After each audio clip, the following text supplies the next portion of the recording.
23 साल की उम्र में लालू प्रसाद यादव को दे डाली थी मात। 1990 में लाल कृष्ण आडवाणी जी द्वारा निकाले गए रथ यात्रा को बनवाया था सफल। अपने दौर के एकमात्र युवा चेहरा जो अमित शाह की उम्मीद पर उतरे थे खरे, माने जाते हैं बेहद करीबी। अपने आदर्शों और उसूलों पर चलने वाले शख्स नित्यानंद राय जी की राजनीतिक सफर भी है दिलचस्प। जब दौर विपक्षियों का था और हर तरफ विद्रोह की ज्वाला भड़क रही थी, उस वक्त से अपनी राजनीतिक सक्रियता को हथियार बनाते हुए एक युवा चेहरा सामने आया था, जिसने शुरुआत से ही अपना जीवन संघ को दे दिया और आज वो उस शिखर तक है जहां तक पहुंचने के लिए लोग कई दशक लगा देते हैं।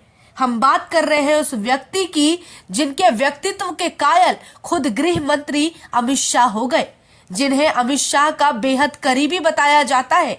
केंद्र के पास मौजूद एक ऐसा शस्त्र जो 90 के दशक में देश के लिए खूब कारगर साबित हुआ था। हम बात कर रहे हैं गृह राज्य मंत्री नित्यानंद राय जी की, जिन्हें हम और आप केवल एक बेहतर और अच्छे राजनेता समझते हैं। दरअसल वो अपने समय के क्रांतिकारी थे।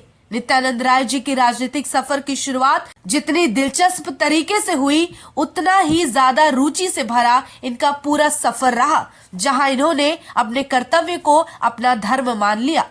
भारतीय राजनेता और भारत सरकार में गृह राज्य मंत्री नित्यानंद राय जी का जन्म 1 जनवरी 1966 को बिहार के वैशाली जिले के मुख्यालय हाजीपुर से 4 किलोमीटर दूर कर्णपुरा गांव में एक किसान परिवार के घर हुआ।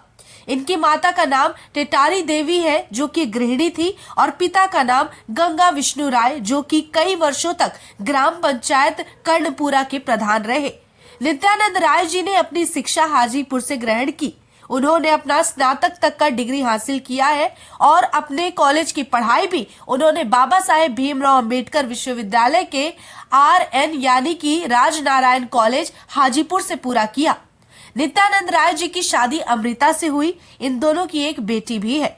वहीं अब एक नजर डाल लेते हैं उनके राजनीतिक सफर की शुरुआत से लेकर अब तक के सफर पर।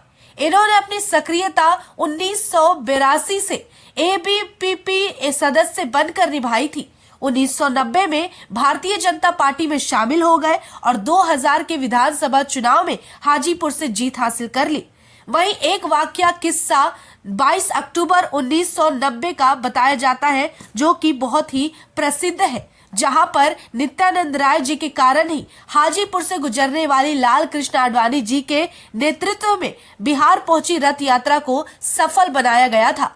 दरअसल 22 अक्टूबर 1990 को लाल कृष्ण आडवाणी जी हाजीपुर के रास्ते रथ यात्रा को लेकर कोठिया होते हुए समस्तीपुर जिला में प्रवेश कर रहे थे और इसी कोठिया में लाल कृष्ण आडवाणी जी की गिरफ्तारी को लेकर उस वक्त प्रशासन यानी कि लालू प्रसाद यादव की पार्टी ने योजना बनाई हुई थी। लेकिन ये रथ यात्रा को राम भक्तों की भीड़ और जय श्री राम के नारों के साथ आगे बढ़ाया गया और इसका श्रेय जाता है नित्यानंद राय जी को, जिन्होंने महज 23 साल की उम्र में लालू यादव के बनाए गए षड्यंत्र पर पानी फेर दिया था और पंचायत बुलवाकर जन समर्थन जुटाकर इस रथ यात्रा को कामयाब बनाया था।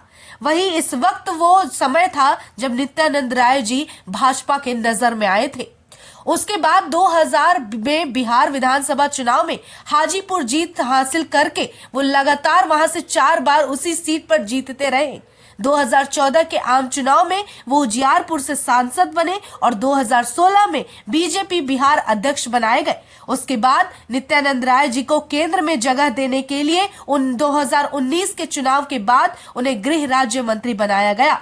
ये कार्यभार सौंपे जाने की जिम्मेदारी गृह मंत्री अमित शाह के पास थी और जो कि नित्यानंद राय जी के व्यक्तित्व, उनके काम करने के तरीके से बेहद प्रभावित थे और यही वजह रही कि आज के वक्त भी वो अमित शाह के बेहद करीबी बताए जाते हैं। यानी कि 2000 से लेकर 2014 तक नित्यानंद राय जी विधानसभा के सदस्य चुने गए। उसके बाद 2014 को पहली बार वो लोकसभा के सदस्य बने। 2014 में पहली बार बिहार के उजियारपुर से चुनाव जीतकर और राजद के सदस्य आलोक कुमार मेहता को हराकर लोकसभा के सदस्य बने थे। वहीं बताया जाता है कि नित्यानंद राय जी को राजनीति के अलावा रुचि बागवानी, कार्बनिक खेती और स्केचिंग में भी है। अगर एक नजर उनके आय पर डाल ले, संपत्ति पर डाल ले, तो आखिरी बार इलेक्शन कमीशन द्वारा किए गए जांच में उनकी कुल शुद्ध संपत्ति 14.28 करोड़ बताई गई थी।